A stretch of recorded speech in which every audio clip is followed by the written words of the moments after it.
O, ayan. Hindi ko alam kung may nakagawa na sa Pilipinas nag-try isagad ng 0%. Pero tayo for 4%.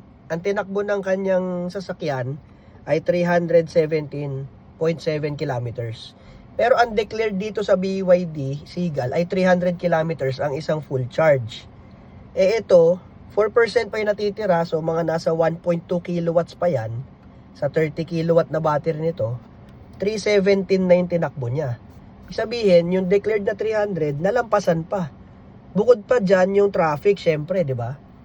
Di ba, mayroon bang babad sa traffic, yung mga looban na nakatigil ka lang, nag-aircon ka sa loob.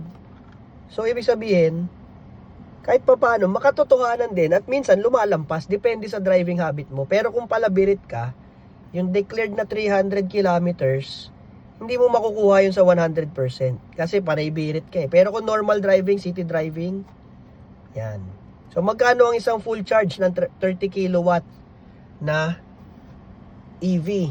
30 kilowatt ang battery. So nasa 300 plus pesos lang po yan. So kung yan, 317, may tira pang 4%, di ba? So mga nasa 300 plus, wala pang 400 pesos, makakatakbo ka na ng 317 kilometers. Charge ka na lang. Pag ganyan, lalot naka-solar ka, libre na yan kasi maaraw ngayon.